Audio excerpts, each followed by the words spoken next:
Assalamu alaikum and good day everyone.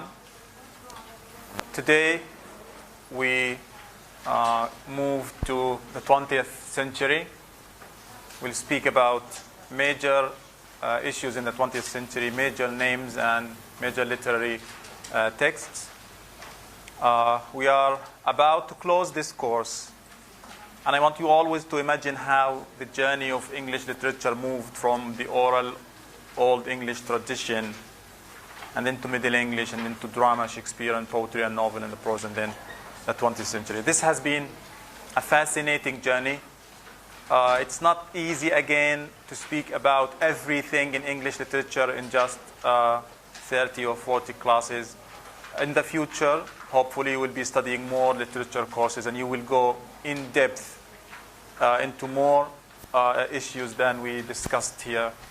My aim was to give you an idea, to show you how literature and life interact, how life influences literature, and how literature also creates particular things in life, in the sense that it empowers people, it suggests new ideas, it makes us grow in a way or another, and how literature has always been used by the marginalized, by the subclass, by women, by the outsiders as a tool of resistance, of speaking truth to power, of expressing themselves, in the sense that literature is revolution and can cause revolutions. Now, the 20th century is a fascinating era to speak about in all issues, whether we speak about technology,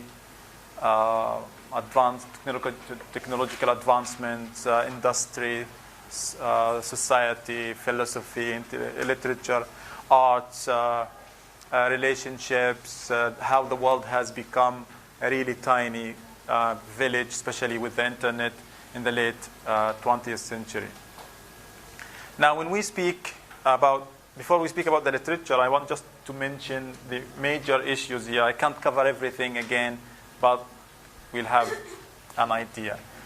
So remember how people were lamenting the loss of faith in the late Victorian age. They were sad, expressing their sadness because people were no longer the people who used to be close, who loved each other, who were, in a way or another, living in a society in harmony, and how this society, because of the city and the Industrial Revolution, how everything was changing and moving to the worst.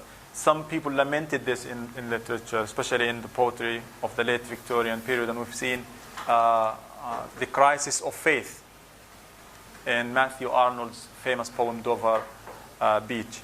And now, when Arnold gave us a little tiny ray of hope when he said, "Let us be true to one another," suggesting that be honesty and truth and beauty are all important things that can at least unite us despite the differences. Now, when people had a little tiny hope, the Great War or the First World War broke out.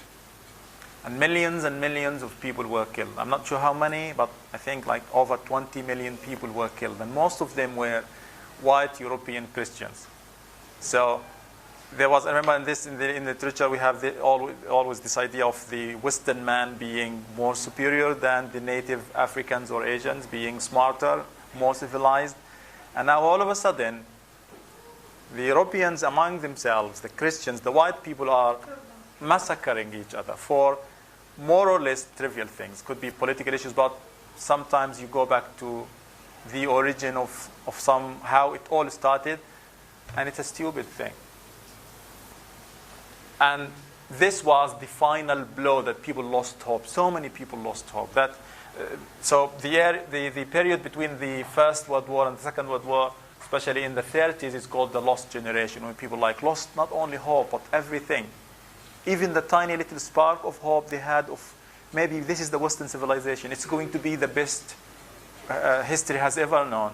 But then all of a sudden, one war and another war, and tens of millions of people, over 50, around 60 million people were massacred because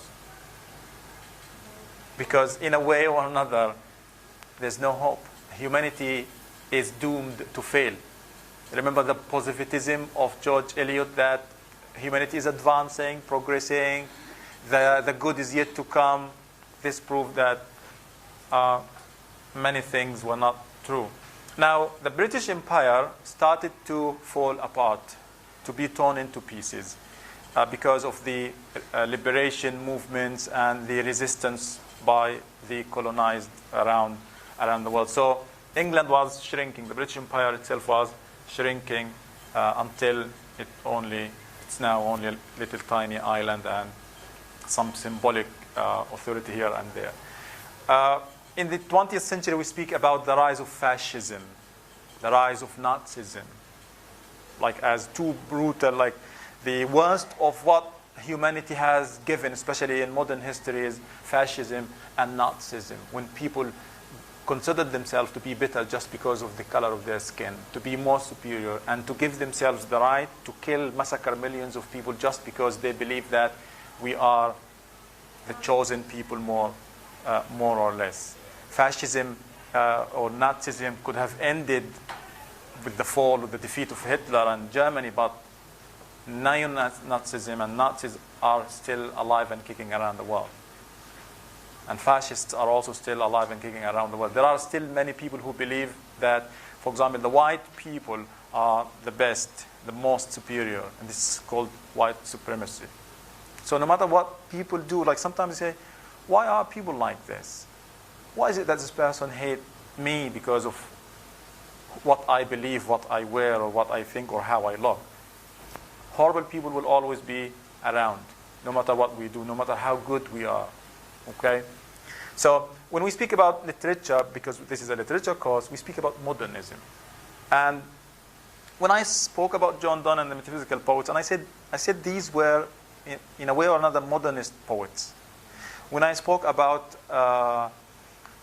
what's his name, Lawrence Sterne, I said his text Tristram Shandy is also a modernist text. And when we spoke about Mary Shelley's Frankenstein, we said there are modernist elements. Some people think that modernism started in the 20th century. It's not accurate. Modernism is not related to a particular time. But the majority of modernist artistic creation took place in the 20th century. So I always give this funny example of, I say if modernism is a pizza, at least 2 slices of it happened before the 20th century. Examples, John Donne, Herbert, Lawrence Sterne, Mary Shelley have generally experimental issues. When we speak about modernism, it's basically how you try to bring new forms of expression, new literary forms, how you try to break the rules and the barriers of what you have to do, and you just do something new. That's basically what it is. When we speak also about literature, we speak about literary theory. So we have literature in the past 2,000 years ago or more. We speak about Aristotle and Plato. You know, Plato, Platon, Aristotle. Those people spoke about literature, and they tried to give an idea to help us understand literature. So it was basically, if you follow these particular rules, you're going to write great literature. And great literature is great because of 1, 2, 3, 4. And it helps us to appreciate and understand a poem. So you look at the poem, you look at the criteria they said, and say, oh, this is a great text because 1, 2, 3. And we spoke about Shelley, who wrote an essay on criticism. And also, what's his name? Alexander Pope also wrote another essay on criticism and literary criticism. So what is literary theory? I don't want you to be bothered a lot here, but just to have an idea. Basically, literary criticism or literary theories, they are a set of theories to help us, to guide us how to understand literature. I'll speak about 2 examples here. Feminism, we mentioned feminism before. Feminism is the movement, the literary theory that looks at texts from the perspective of a woman, how women are treated. It's basically a movement that says women are equal to men or are different in their own way, not worse. Some people say they are better than men. Okay? Like it depends on how you take it. So feminism goes to the literary text and tries to see, okay, why are you depicting the woman in this way? Why are you representing this woman in this way? Why do most women die in the literary text? This is anti-feminism. Why aren't you allowing the woman to express herself? This is anti-feminism. And women should have their own rights to speak, to express themselves, to love, to hate, to do, to act. This was a significant thing that empowered women. The other thing is post-colonialism. And we also, I'll just go through it in a bit. And also post-colonialism, we spoke about it when we mentioned who's the founder, more or less, of post-colonialism. We mentioned before. What's his name? Palestinian. Edward Said. Edward Said is said to be, although he's quoted by some people that say like, no, I didn't invent post-colonialism. But it is generally attributed to Edward Said, post-colonialism. Now, post-colonialism says, okay, it focuses mainly on the relationship between the East and the West, the imperial powers of Europe and the colonized, oppressed people in Asia and Africa and around the world. So both of these theories invite us to question, to challenge, to reread the canon. So remember the canon. What is the canon? The set of the most important writings, literary works, whether poetry, novel, or drama. When we check this again, thanks to these theories, they said, okay, wait a minute. Why are all the writers men? White, Europeans, Christians. No women, basically. No people of color. There's something wrong with this. So we reread the canon in a way or another.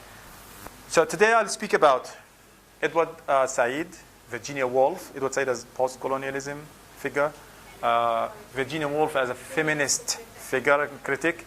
I'll give you examples from three major literary texts, I guess. We'll have T.S. Eliot as a poet, James Joyce as a novelist, and Samuel Beckett as a playwright or a dramatist, just to show you an idea about the 20th century, mainly in brief. So this is T.S. Eliot. T.S. Eliot is said to be the greatest 20th century poet and critic. His famous poem is The Wasteland, and it's generally translated into Arabic as الخراب الأرض اليباب الأرض الخراب. Okay, so notice it's two words here, not one word. So the wasteland. So the wasteland, written around 1922 by T.S. Eliot, is considered to be the most important poem in the 20th century. It is one of the most really fascinating poems of all time. And when you read it, it's very interesting. Try to, again, when I tell you try to read it, I understand you still, taking the first steps into English literature and English language. But give it a shot. At least listen to poetry. The most significant thing about poetry is still listen to it, because poetry is meant to be recited.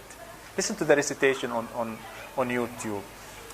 So this poem, T.S. Eliot begins, the title, The Wasteland, is taken from the Bible. So it's not his. And then he uses a myth, an ancient myth about a woman named Cybele. This woman, an ancient mythology like the stories from 2,000, 3,000 years ago with the gods and goddesses, like unbelievable fictional stories, similar to Beowulf in a way. So Cybele was asked by someone,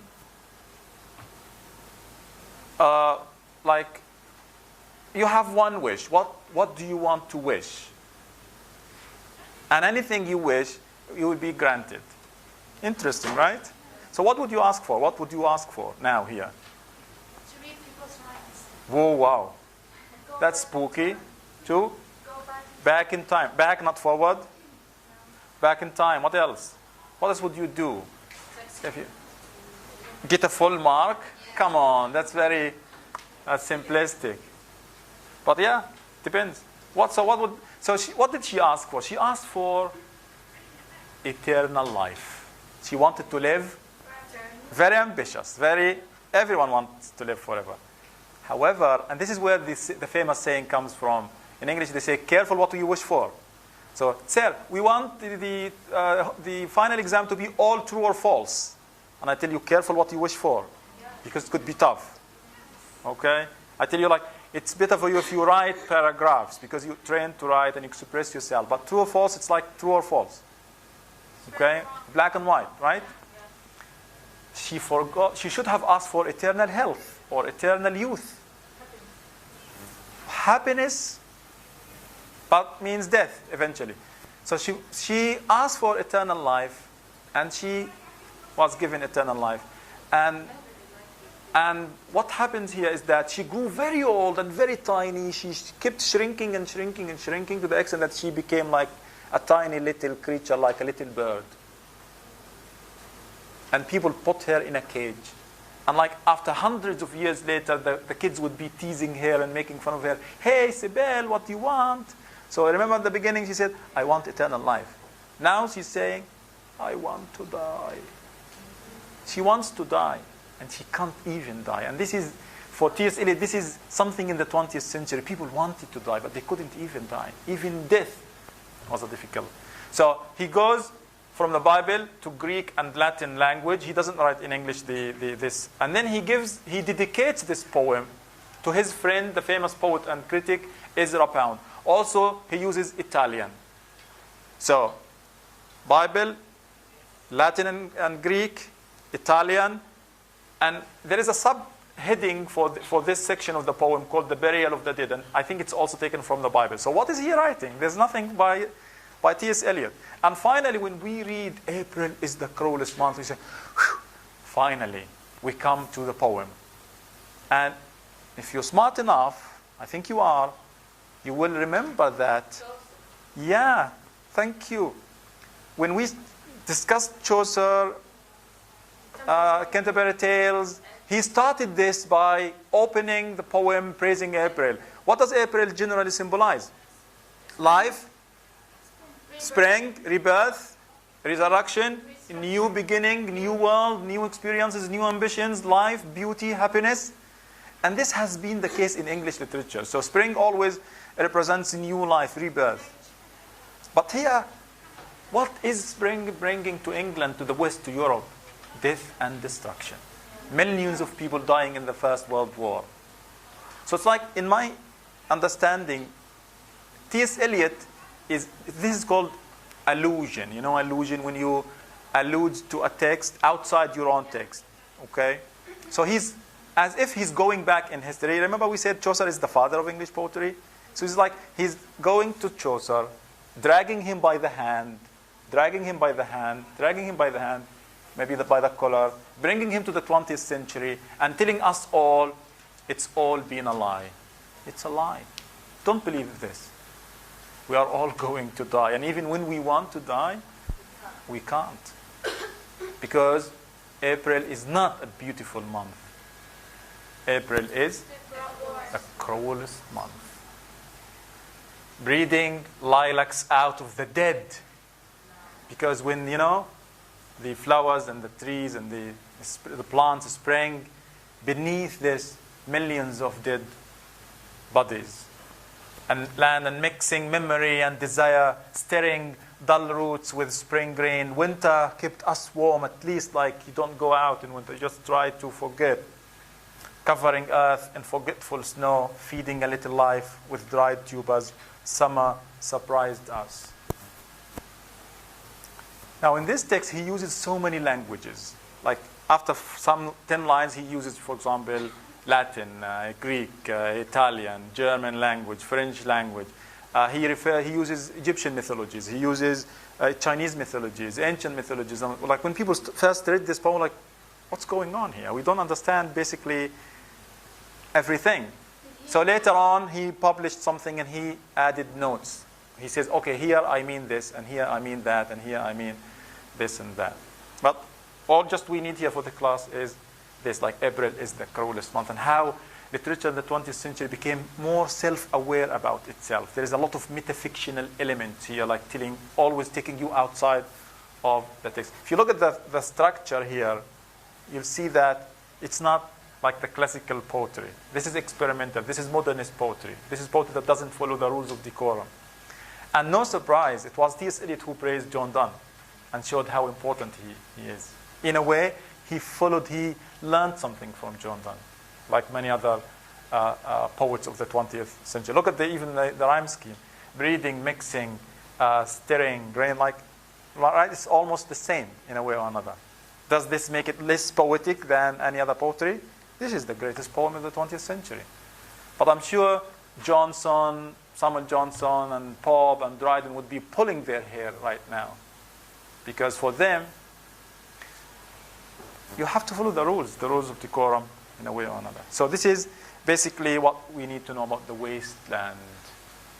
April is the cruelest month. And then I'll give you an example from the novel. And listen, it doesn't mean every single literary work in the 20th century is a modernist text. But the major trend, the most important famous trend, modernist literature. Although many people were writing ordinary, classical, traditional poetry and stuff.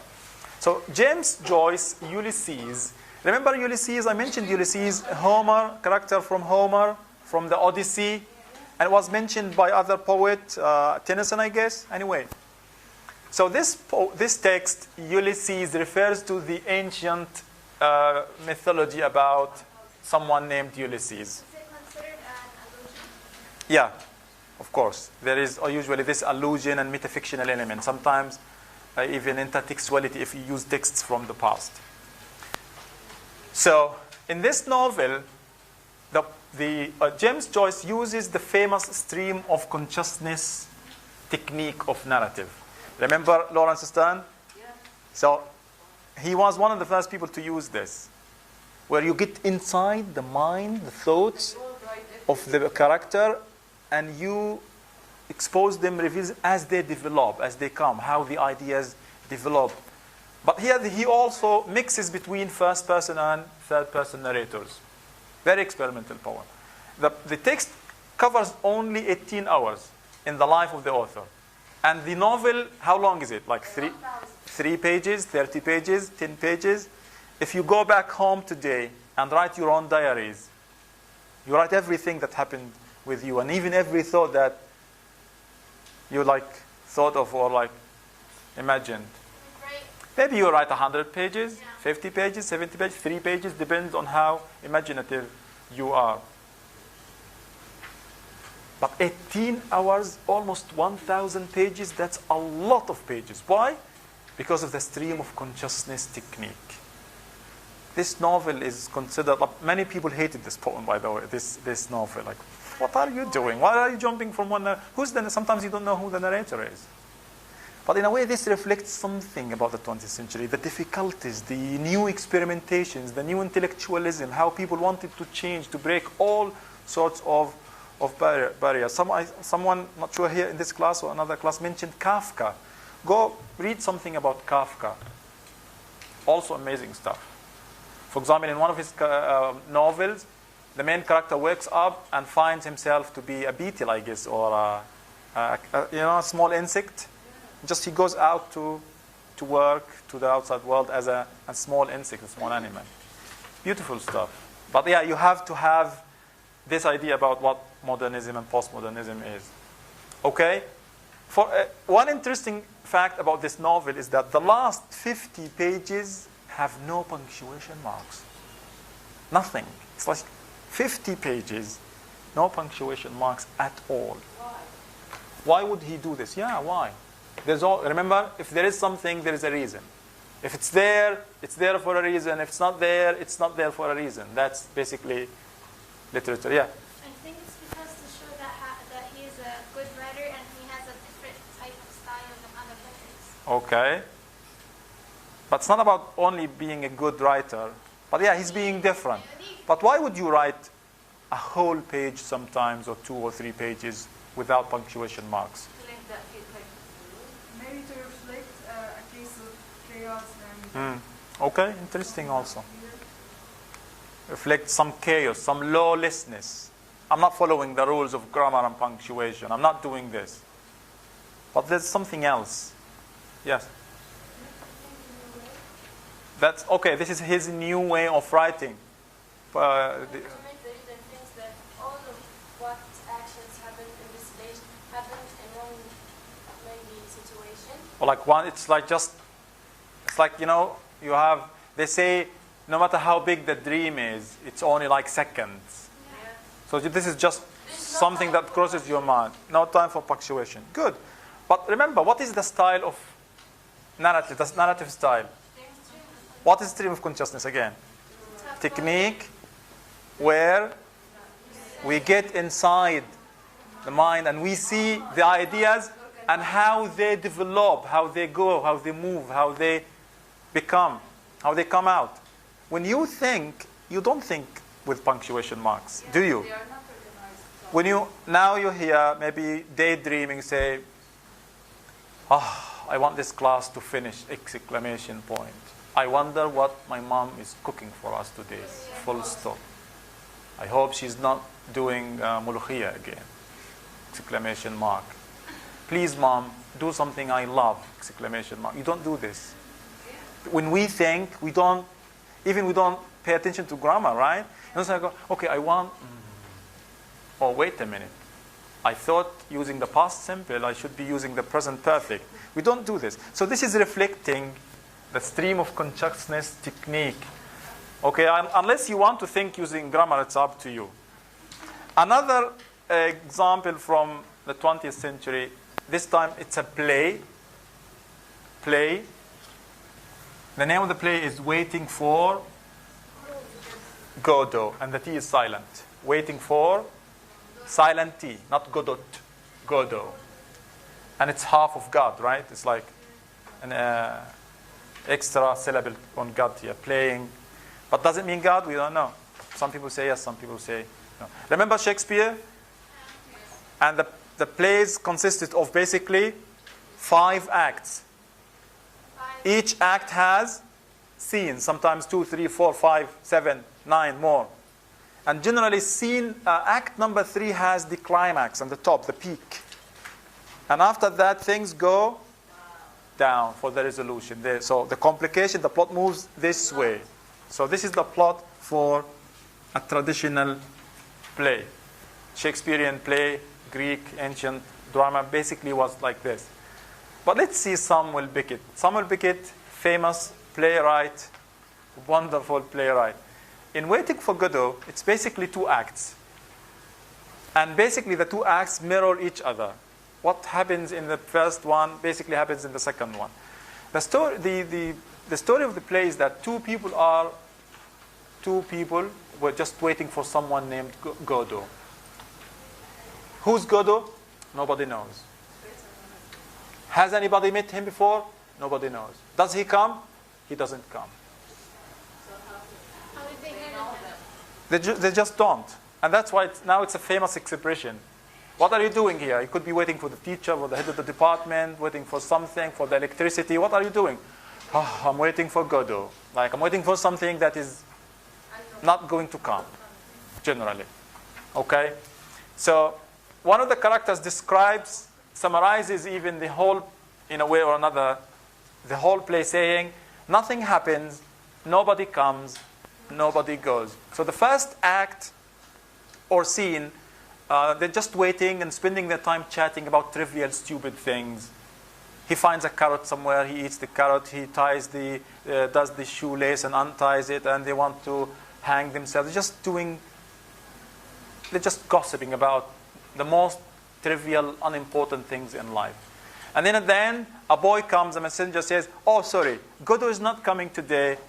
Godot is going to come next day, tomorrow. They say, okay, let's go. They don't move, the curtains are closed. The second act, same people again, and they speak about, like we realize that there's trouble with their memories in a way or another. They can't remember basically everything, and we don't know whether this is the second day or like 50 years or 30 or 10 years, basically like a couple of months or years later on, and then they're still also waiting for Godot. We have new extra characters, also minor characters, but basically at the end, the boy shows up, the messenger shows up, and he says, Mr. Godot told me to tell you he won't come this evening, but surely tomorrow. And again, they say, okay, let's go.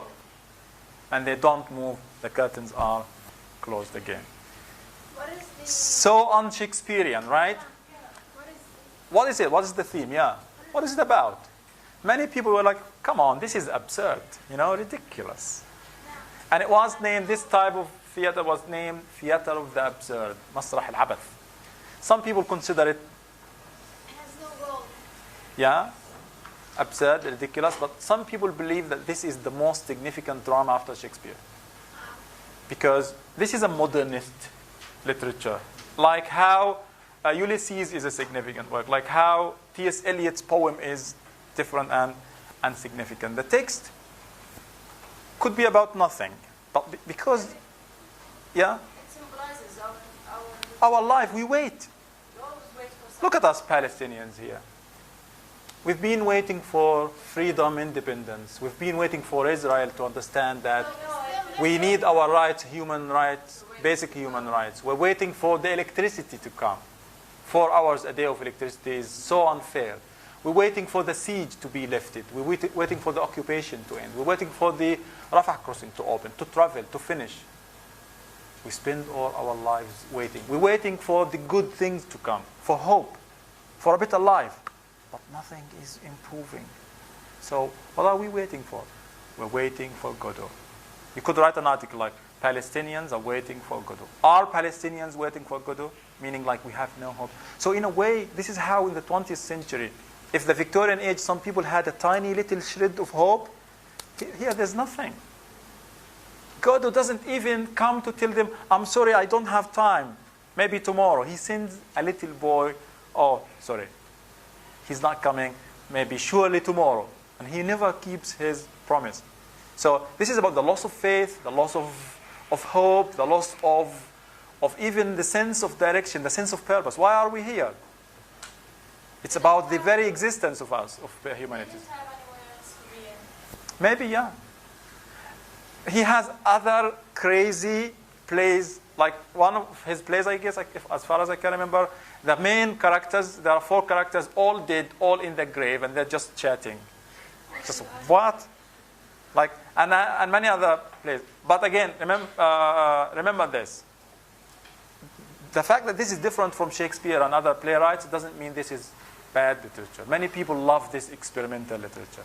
I know many people like movies with, clear plot, the beginning and the middle and ending, and it ends happily and you love the movie. But many people love movies and texts that shake us, texts that make us ask questions and ask questions about ourselves, about life. What are we doing here? What's going on? So this is another example from 20th century literature. Waiting for Godot. Hopefully, whatever Godot is, he will show up. So this is basically the 3 texts for 20th century literature examples. I'll give you an idea about Virginia Woolf as a feminist writer and critic, and I'll give you an idea about our friend and fellow Palestinian, our cousin and our neighbor, the one and only Palestinian Christian intellectual and critic, Edward Said, in Orientalism. We should be proud that Edward Said is Palestinian, by the way. He's famous all over the world. So, now Virginia Woolf is a feminist, one of the early 20th century feminists. She lived, I think, until the 1950, 40, 7, 8, something, I don't care. But she was one of the leaders of the feminist movement who called for the human, for not only human, but political, intellectual, and all rights for women. That women, she said women are even better than men in many ways. Why? Because if everything, all the odds are against you, your parents are against you, your brothers are against you, your society is against you, everything is against you. If you manage, despite all these difficulties, to write, to produce, to do something, then you are amazing. Because everything is against you, like us here, Palestinians. Israel doesn't want us to do anything, to study, to grow, to build, to invest, right? So when you manage to succeed and become a success story, that's an amazing thing. Because people around the world don't have, have so many things. We don't have 1% of what they have. So in her famous article, a collection of articles called A Room of One's Own, she basically discusses not only literary figures like Afra Ben and George Eliot and other women writers. She also discusses fictional women, like how women were portrayed, for example, Chaucer, Shakespeare, and later on. So the idea is that you can't separate fact from fiction. Because literature also empowers us. I said this before. When you read a text about a particular person who struggles in a particular way, it influences you. It shows you an example.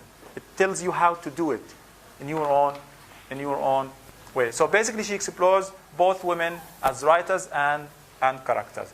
The most interesting thing is that she discusses this idea. Many people, many male critics, many men generally would believe that it would have been impossible for any woman to have written the plays that Shakespeare wrote. Impossible. Why? For men, they would be saying, because they are women. Because women can't write, can't express, can't explore what Shakespeare and other men, poets, or writers can explore. That's simple. And this is anti-feminist. Okay? Now, Virginia Woolf says, yeah, okay, I agree. Yes. It would have been impossible completely and entirely for any woman to have written the plays of Shakespeare in the age of Shakespeare, and she gives us reasons why. She imagines a sister for Shakespeare, and she gives him the name of Judith. So Judith is Shakespeare's fictional sister, invented by Virginia Woolf. Does he have a sister? No. So why does she invent her, create her? He doesn't have a sister. But she says, okay, let's assume that Shakespeare had a sister. She was as genius as Shakespeare, as smart as Shakespeare, as interested in art and literature and writing and studying and reading as Shakespeare. Let's take the journey together and see what her father would do to her, what her mother would do to her, what the society would do to her.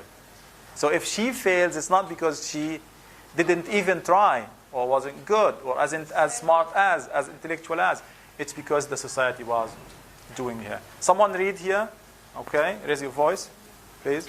Meanwhile, his extraordinarily gifted sister, let us suppose, remained at home. She was as adventurous, as imaginative as a Gaul to see the world as he was.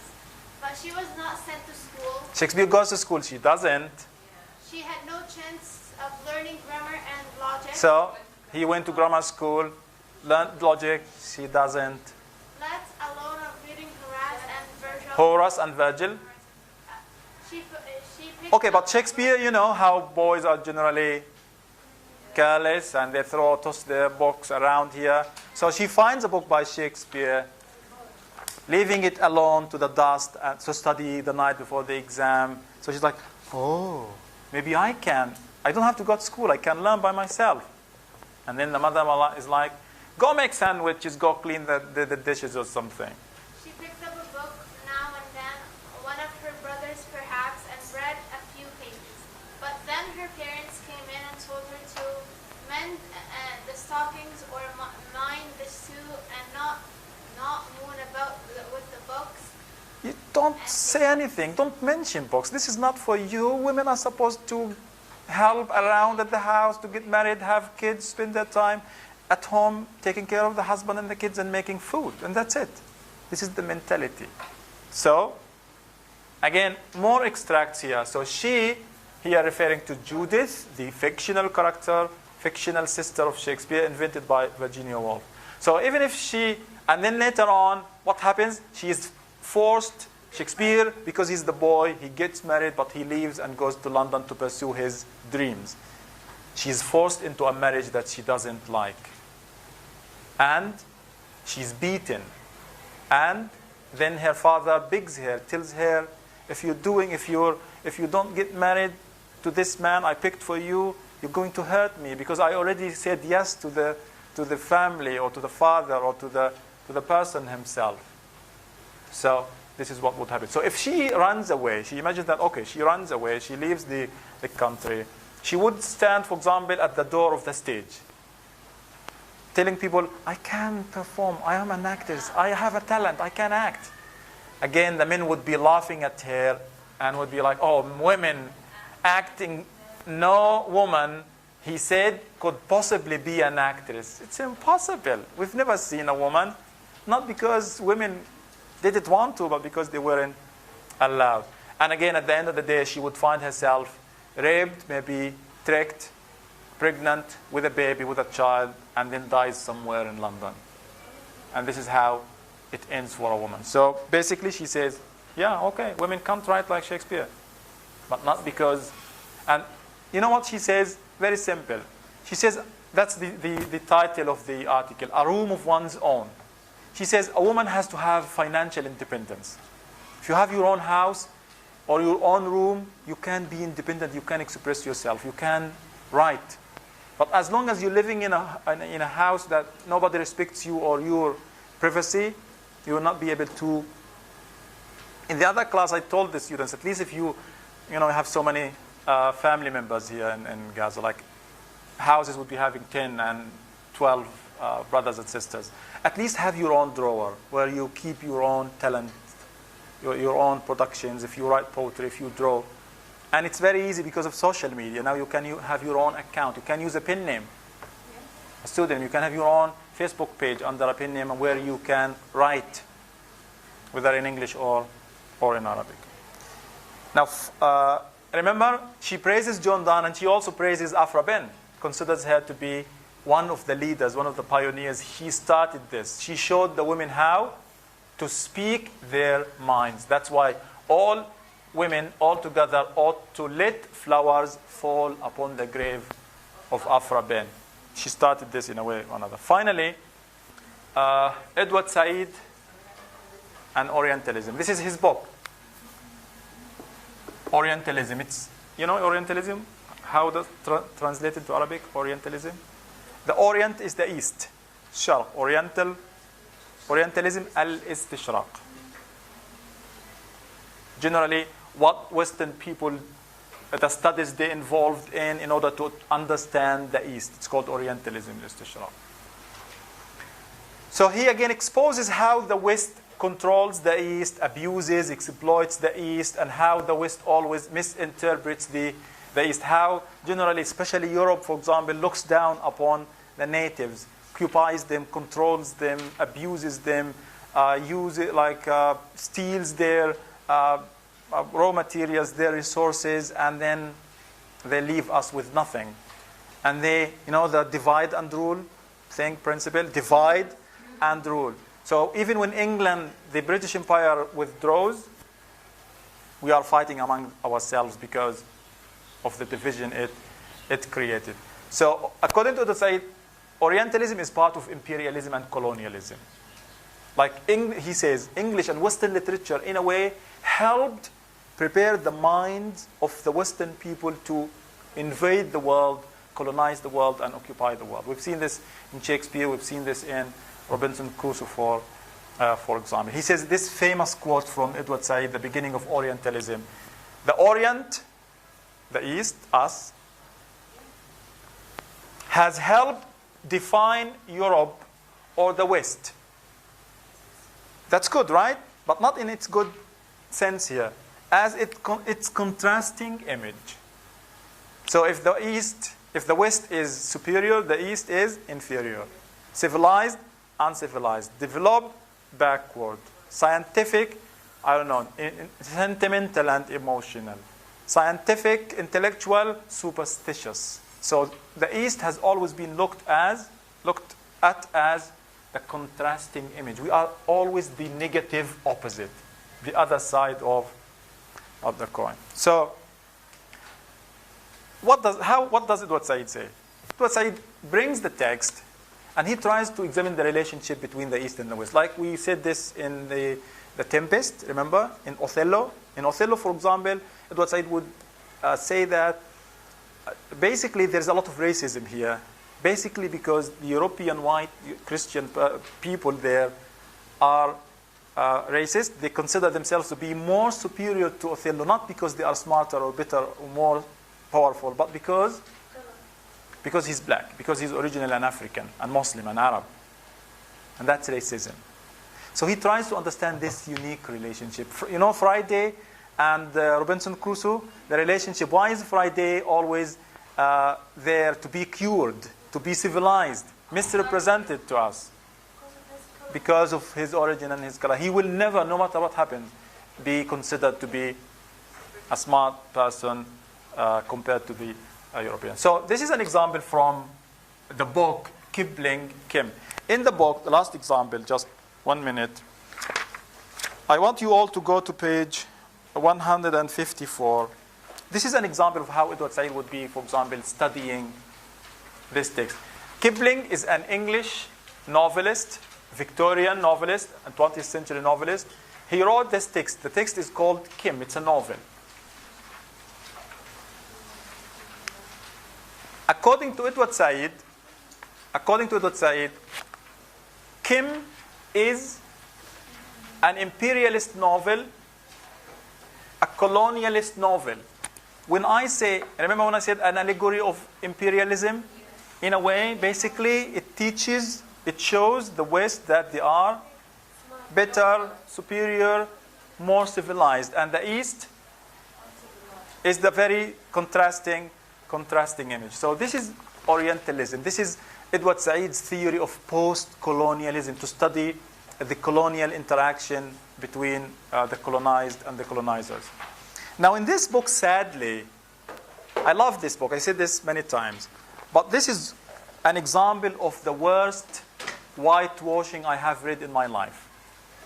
Number one, the book says Kipling shows in Kim that he's sympathetic with the Indians. The story is about an English boy who grows up in India, and who works for the Secret Service, for the British Secret Service, to gather information and intelligence to help empower the British Empire. That's basically. So here he says, Kipling shows that he has sympathy to whom? To the Indian people. Okay, this is an opinion, I understand. But then the text quotes this, Kipling saying, not from the book, from a poem, the East is the East and the West is the West, and never the two or the twain shall meet. And I think this is racism. He's saying the East is the East, the West is the West. They will never meet. Because the East is the East, and because the West is the West. Because the East is civilization, modernity, what else?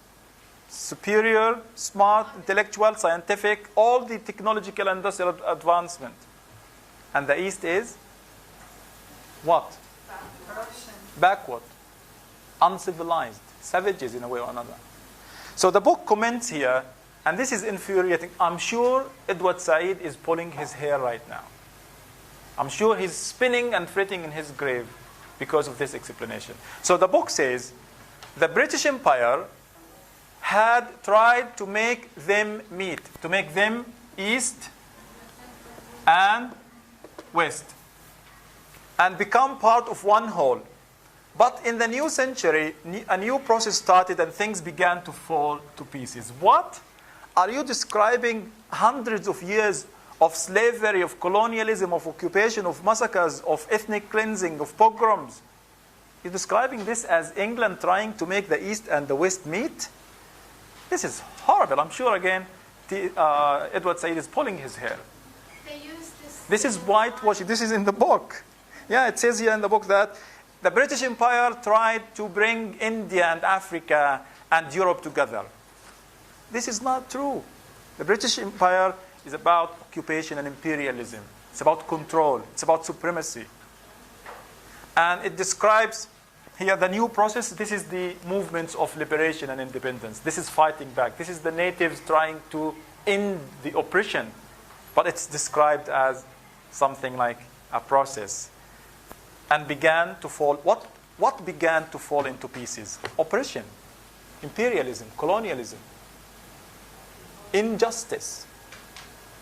Do you mean that they used this line to show that they were great and they wanted to... Yeah, the book here interprets, like, comments on Kipling's line that the East is the East and the West is the West and they will never meet again, saying that the British Empire tried to make the East and the West meet. They didn't. They went for control. They went for control, to assume everything as theirs. And this is an example of how a critic like Edward Said is inviting us to reread literature. And Virginia Woolf inviting us to reread literature in a particular way. I'll stop here. Thank you very much.